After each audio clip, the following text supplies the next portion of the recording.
আসসালামু আলাইকুম রহমতুল্লাহ। সুপ্রিয় দর্শক, আশা করছি আপনারা আল্লাহ তাআলার অশেষ রহমতে ভালো আছেন এবং সুস্থ আছেন। সম্মানিত দর্শক, যারা এই ভিডিওটি দেখতেছেন, কাছে এবং দূর থেকে এই ভিডিওটি দেখতেছেন, আপনাদের সকলকে জানাই আন্তরিক শুভেচ্ছা এবং অভিনন্দন।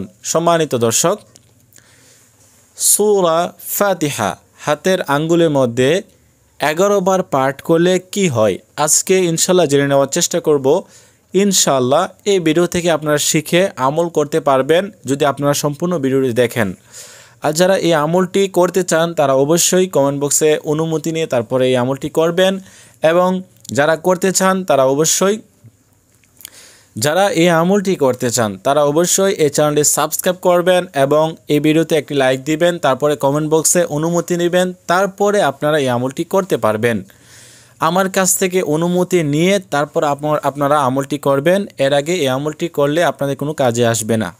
সুপ্রিয় দর্শক, এই আমলটি আমরা কখন করব, কিভাবে করব?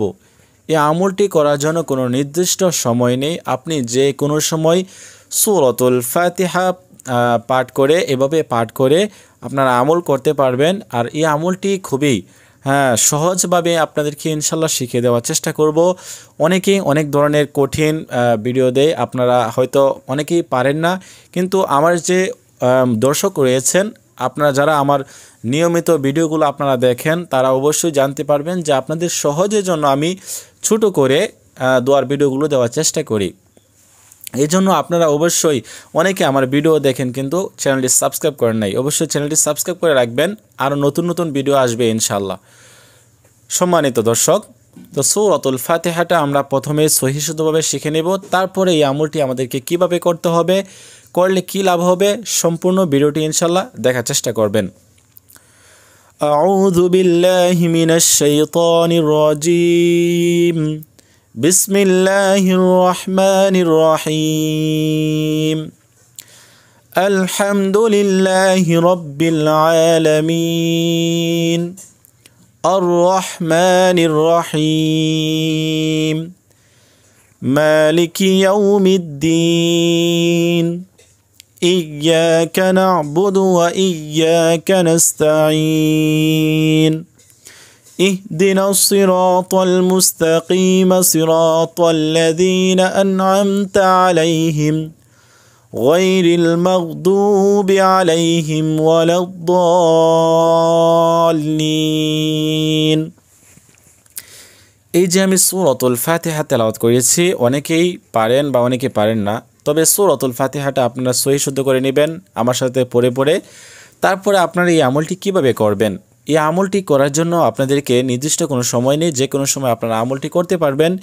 তবে আপনাকে পবিত্র হতে হবে। পবিত্র হয়ে পবিত্র স্থানে বসে আপনি প্রথমে 3 বার ইস্তিগফার পাঠ করবেন। আস্তাগফিরুল্লাহ, আস্তাগফিরুল্লাহ, আস্তাগফিরুল্লাহ, এরকমভাবে 3 বার ইস্তিগফার পাঠ করবেন। পাঠ করা শেষ হয়ে গেলে আপনি 3 বার দুরূদ শরীফ পাঠ করবেন, যে দুরূদে ইব্রাহিম আমরা নামাজের মধ্যে পড়ে থাকি, যেমন আল্লাহুম্মা সাল্লি আলা মুহাম্মাদ ওয়া আলা আলি মুহাম্মাদ কামা সাল্লাইতা আলা ইব্রাহিম ওয়া আলা আলি ইব্রাহিম ইন্নাকা হামিদুম মাজিদ। আল্লাহুম্মা বারিক আলা মুহাম্মাদ ওয়া আলা আলি মুহাম্মাদ কামা বারাকতা আলা ইব্রাহিম ওয়া আলা আলি ইব্রাহিম ইন্নাকা হামিদুম মাজিদ। আপনারা সহিষ্ণুভাবে সুন্দর করে 3 বার পাঠ করবেন। যারা দুরূদ শরীফ পারেন না তারা আপনারা এই দোয়াটি পাঠ করতে পারেন, এই ছোট দোয়াটি পাঠ করতে পারেন, সেটি হচ্ছে সাল্লাল্লাহু আলাইহি ওয়াসাল্লাম, সাল্লাল্লাহু আলাইহি ওয়াসাল্লাম, সাল্লাল্লাহু আলাইহি ওয়াসাল্লাম। তারপরে আপনাদেরকে কি করতে হবে, সূরাতুল ফাতিহা হাতের আঙ্গুলের মধ্যে, এই যে হাতের আঙ্গুল, এই আঙ্গুলের মধ্যে গনে গনে পড়ে পড়ে আপনি ফু দিতে হবে আপনাদেরকে 11 বার। যেরকম বিসমিল্লাহির রহমানির রহিম। আলহামদুলিল্লাহি রাব্বিল আলামিন। আর-রহমানির রহিম। মালিকি ইয়াউমিদ্দিন। ইয়্যাকা না'বুদু ওয়া ইয়্যাকা নাস্তাঈন। ইহদিনাস সিরাতাল মুস্তাকিম সিরাতাল লাযীনা আন'আমতা আলাইহিম গায়রিল মাগদুবি আলাইহিম ওয়ালাদ-দাল্লিন। এরকমভাবে আপনি যতবার পাঠ করবেন ততবার আপনি একটা একটা ফু দিবেন।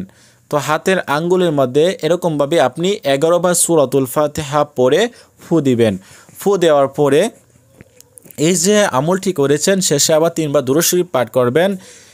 এই যে আমলটি করেছেন, এই আমলটি করার দ্বারা আপনার কি লাভ হবে, এই আমলটি করলে আমাদের কি লাভ হবে, এই আমলটি যদি আপনি এভাবে আমল করেন তাহলে আপনি কি করতে পারবেন, আপনি যে কাউকে বশ করতে পারবেন, বাধ্য করতে পারবেন, তার ভালোবাসা আপনি লাভ করতে পারবেন।